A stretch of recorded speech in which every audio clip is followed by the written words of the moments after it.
After studying this module, you shall be able to get an overview of the key issues we have covered in this course, understand what were some of the main takeaways from this course with respect to policy in the short run vis-a-vis the long run and in open vis-a-vis closed economies. Appreciate that apart from output and employment, interest rates, exchange rates and inflation are among the most important macroeconomic variables. Understand that expectations play an important role in affecting actual outcomes, and learn about the views of different schools of thought in macroeconomics such as classical, Keynesian, neoclassical and new Keynesian schools. Introduction. In this, the final module for this course, we shall first provide a brief overview of the main issues that were discussed in the various modules. This will be followed by a discussion of the various strands of thought that have led to different approaches to policy making in macroeconomics. We have touched on these differences at various junctures in this course.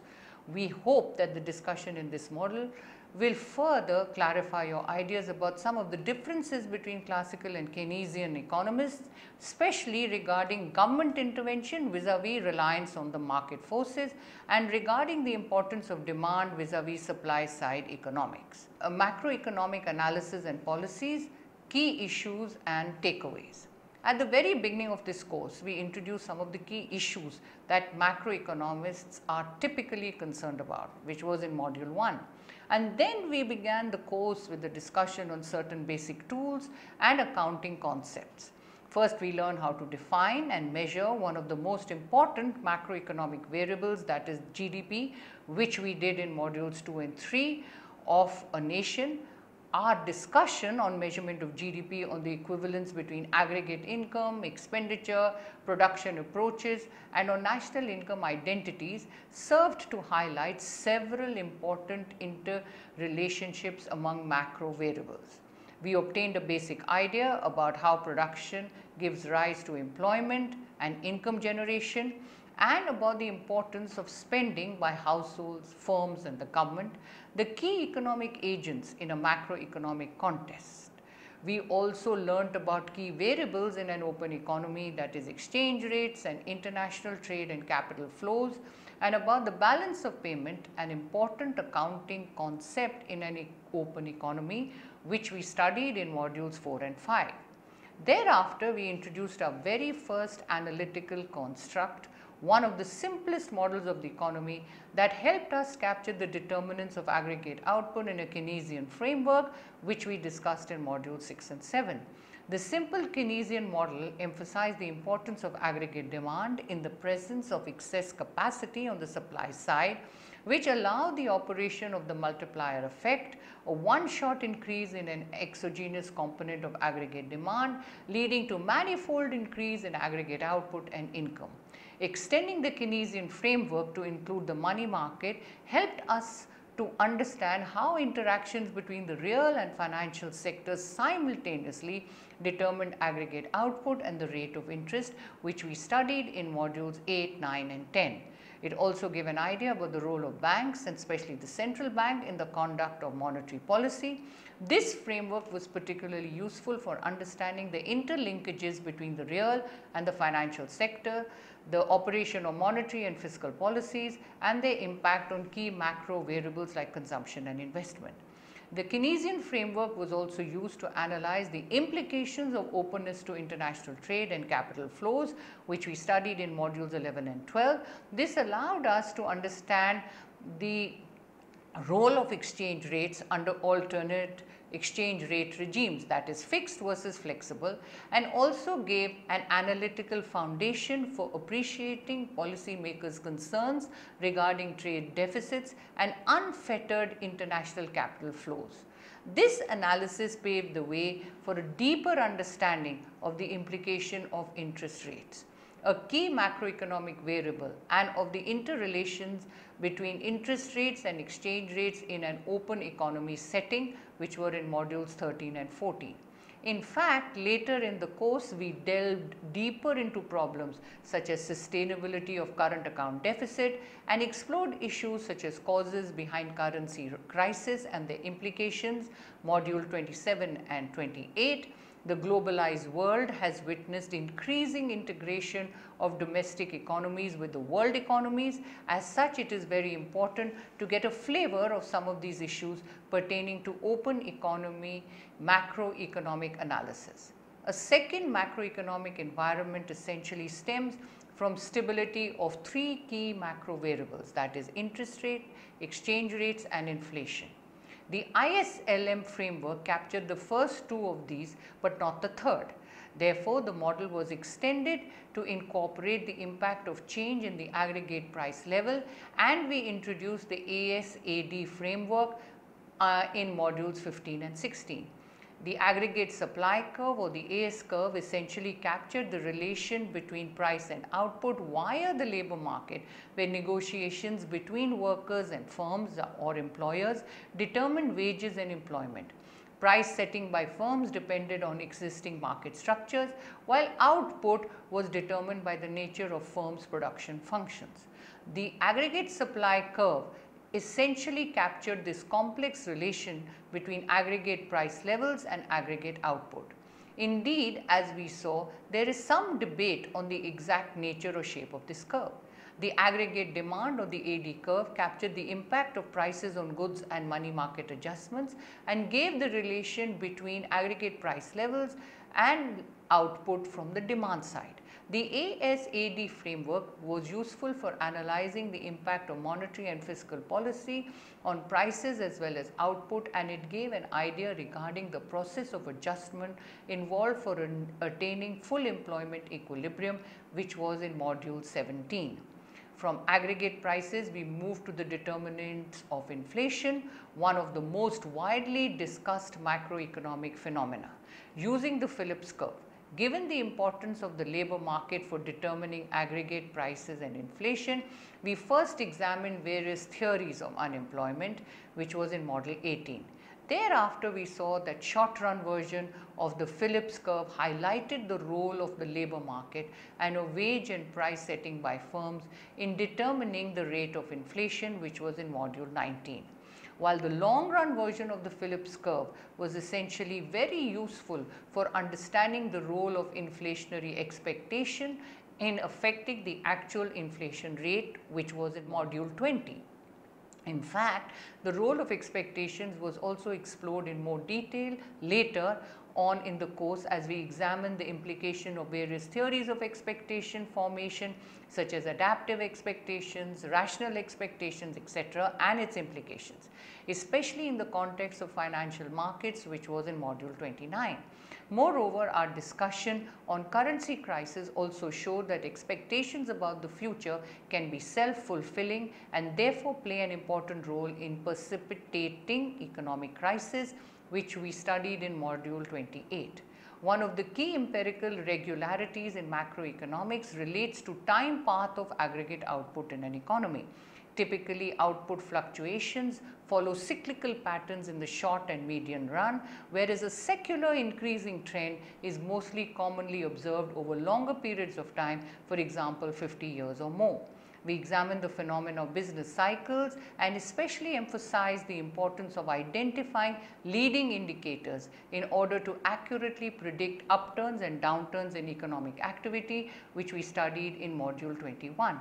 We also examined the determinants of key components of aggregate demand by looking closely at theories of consumption and investment, which is modules 22 and 23. These theories can be useful for gaining insights into the underlying causes for fluctuations in aggregate demand and output. We also examine theories of long-run economic growth for an understanding of the factors explaining trend increases in output over long periods of time, as well as for the reasons some countries achieve faster growth in per capita income than others, which is in modules 24, 25 and 26. These theories highlighted the importance of savings, accumulation of physical and human capital, and technological progress for long-run growth. They also gave us a framework for appreciating the role of the government, especially in provision of a suitable institutional setup that fosters education, knowledge creation, innovation and productivity growth. An important objective of this course was to enable you to get a handle on policy issues. Therefore, We separately discuss specific issues related to the most commonly used tools of monetary and fiscal policy, especially in the context of India, modules 30, 31, 32 and 33. Herein, we try to give you insights into certain theoretical issues, for example, various concepts of government deficit and their relevance, channels of monetary transmissions, as well as discuss their practical relevance in context of India. Finally, we closely examine the factors leading to the global financial crisis that occurred recently and had its origins in the US subprime crisis of 2007, which was in module 34.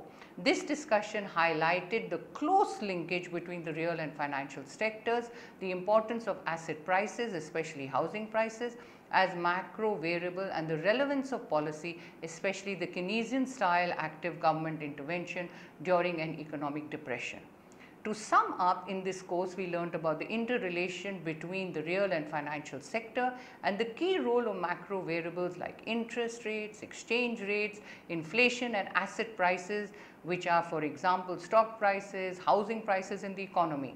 We also learnt about the determinants of various macroeconomic variables like consumption and investment, the importance of expectations in affecting real outcomes, about underlying causes of economic crisis, for example, the currency crisis, financial crisis and so on, and the role of policy in this context.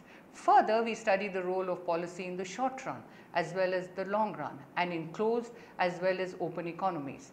In the short run, we saw the key role of monetary and fiscal policies in stabilizing business cycle fluctuations, whereas in the long run, the supply side was more important and government policies with respect to establishment of appropriate institutions for fostering innovations and productivity growth played a key role in affecting the long run rate of growth of an economy. Schools of thought in macroeconomics, a brief overview. In any discussion on macroeconomic theory and policy, we'll come across references to macroeconomists who belong either to the Keynesian or classical or the new Keynesian or the new classical schools and so on. In what follows, we shall try to present the differences in the approaches and policy prescriptions of these various schools of thought, wherein we shall try to give you an idea about the underlying reasons for these differences. Classical economists argue that smoothly functioning, perfectly competitive markets can lead to optimal allocation of resources and efficient macroeconomic outcomes, while excessive government intervention was seen as undesirable as it could lead to distortions and suboptimal outcomes. Their views, the role of policies should be restricted to correcting for distortions, that is arising due to externalities, and to enhancing competition, for example, via free trade policies. The foundation of classical macroeconomic thought can be traced to the free market doctrine first advocated by Adam Smith in his 1776 treatise, The Wealth of Nations. However, as you have learned in the course on microeconomics, markets lead to efficient outcomes only under conditions of competition or perfect competition with full flexible prices of commodities and factors that respond to changes in demand and supply condition to bring about equilibrium. Yet, these factors were not directly addressed, even somewhat ignored by the classical economist. According to this view, since labor market functioned just like any other market, therefore wage price flexibility was sufficient to take care of the problem of unemployment. Excess supply of labor, that is unemployment, would drive down wages till it became profitable for firms to hire workers, and the increased output could always be sold by lowering good prices sufficiently. There was little room for active government intervention, which was regarded more as a source of impediment that would hamper the smooth functioning of markets according to this view. The classical economist prescription was seriously challenged with the onset of the Great Depression in the 1930s, when unemployment persisted and firms faced excess capacity for years and the market mechanism failed to restore equilibrium. This was the economic backdrop that saw the emergence and consequent dominance of Keynesian macroeconomics. In 1936, John Maynard Keynes published his famous book, The General Theory of Employment, Interest and Money, which inter alia presented a strong case for government intervention at times when the economy experienced recessionary conditions. Keynes highlighted The rigidities normally encountered in capitalist economy systems that prevent smooth functioning of the market mechanism in a real world scenario. In particular, when the goods market is imperfectly competitive, firms can set prices above marginal cost, maintain constant profit margins, and also collude with each other for joint profit maximization. This can prevent price flexibility even with excess supply of goods in the market. Also, in the presence of trade unions and minimum wage legislations, wages tend to be sticky in the downward direction. This would explain why wages may not fall sufficiently even in the presence of widespread unemployment. Further, another very important contribution of Keynes was to highlight the critical role of effective demand in determining the level of output and employment in a macroeconomic context. This was in sharp contrast with the classical position, which focused almost exclusively on the supply side, that is, on the production of output. An important insight that emerges from Keynesian analysis is the key role of aggregate demand, that is, planned spending by economic agents in determining the level of output and employment in the short run. We studied this closely, especially in the first part of this course, where we saw that in the short run, in the presence of excess capacity and with given prices, A, output was demand determined, and B, there was no reason why output would be equal to the natural or full employment level. Keynes pointed out that when lack of effective demand is the underlying cause of an economic recession and rising unemployment, a fall in wages can actually make matters worse by leading to further reduction in purchasing power and hence reducing effective demand even further. In this context, government intervention is required as fiscal and monetary policies can be used to inject additional demand in the economy so as to enhance spending, which is aggregate demand. This would lead to an increase in output, employment, capacity utilization, and revive capacity creation. In the process, the economy would gradually emerge out of recession. The success of Keynesian policy during the Great Depression created a strong case, especially for the use of discretionary fiscal policy to stabilize business cycle fluctuations. However, in practice, this also had a downside, as it almost gave governments a license for fiscal profligacy in many cases, especially when governments were run by corrupt, irresponsible politicians and bureaucrats. Excessive government, especially on unproductive consumption rather than investment, led to unsustainably high levels of public debt. In some cases, widening fiscal deficit also led to current account deficit and high levels of external debt. In few cases, this even caused external crisis, that is currency crisis or sovereign debt crisis, especially when countries had adopted free exchange rates. So, the Keynesian policies were critiqued by the monetarists such as Milton Friedman for underplaying the role of money in the economy and for giving, in their view, undue importance to discretionary fiscal tools. Further, these policies fail to explain the phenomenon of stagflation experienced in the US in the 1970s, characterized by persistent unemployment as well as rising inflation. The new classical view gained currency at this juncture, especially by providing an explanation for the simultaneous occurrence of high unemployment and spiraling prices that did not fit into the Keynesian framework. The new classical economists highlighted the role of expectation, that is inflationary expectation, in shaping actual macro outcomes. An important contribution of this school was the concept of rational expectations that you have learnt about in one of the earlier modules in this course, an idea that had tremendous influence on advances in macroeconomic theory in the 1980s and 1990s.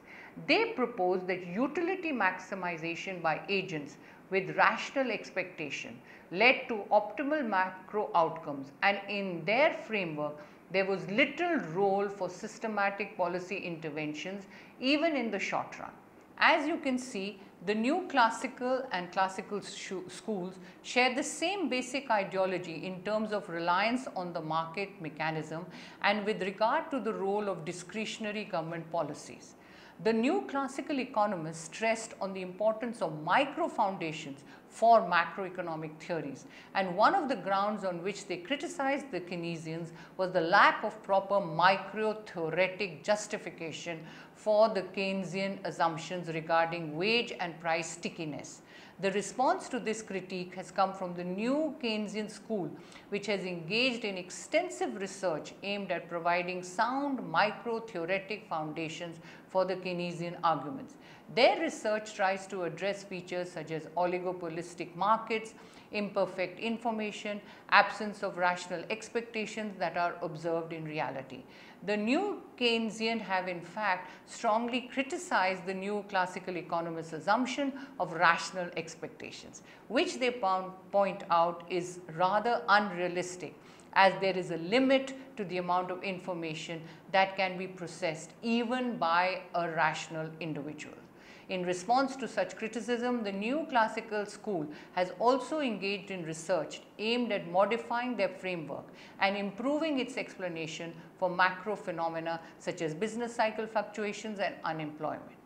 As in the case of Great Depression, the global financial crisis of 2007-8 and the policy discussed in the previous module has once again shown that during economic depression there are no alternatives to the Keynesian style expansionary fiscal and monetary policy, as self-correcting markets are unable to restore equilibrium in such cases. Currently, therefore, the consensus seems to be that market-based new classical style macroeconomics is best suited for economies in normal times, while the Keynesian approach provides a solution in terms of unusually deep recession or economic depressions. At least two things should be clear to you at this point. First, the classical and Keynesian school have both evolved as they have attempted to modify their theoretical structures in order to account for changes in the real life macroeconomic phenomena. This is one of the exciting features of this field, that research is ever changing as theory tries to account for facts and in doing so provides a basis for meaningful policies. Second, you can see that as the new classical and the new Keynesian school attempt to modify their framework and provide better models of the economy, there is an emerging consensus that micro foundations for macro theories are of paramount importance. Conclusion. In the final analysis, what we can say about which school of macroeconomic thought is best for analysis and policy in the Indian scenario. In this context, note that in principle there is no reason why we must adhere to any single school of thought. Rather, one should have a clear understanding of the basis of their arguments and policy prescriptions and apply what is best suited to the particular economic context. However, in practice, the new classical ideology has a dominant influence on policy making today, and even India and many other developing economies have embraced globalization, opted for market-oriented policies and committed to fiscal consolidation. In case of India, as in many other developing countries, it is well understood that markets are imperfect, characterized by structural rigidities, for example, wage price inflexibility, restriction on hiring and firing of workers, etc. Yet since 1991, the government has undertaken a slew of market-oriented reform measures with greater reliance on private initiative for economic growth and a gradual yet steady rollback of government controls on the economy. Clearly, until and unless the economic reform programs enhance efficiency of the market mechanism, they may not have the desired outcomes. Summary. 1. This module provided an overview of the main issues relating to macroeconomic analysis and policy making, both short run and long run policies in open and closed economies. 2. It also provided insights into some of the key differences among various schools of thought in macroeconomics. And third, classical and new classical economists advocate market-based policies, while Keynesian and new Keynesian economists highlight the many impediments to smooth functioning markets in real life and make a case for government intervention.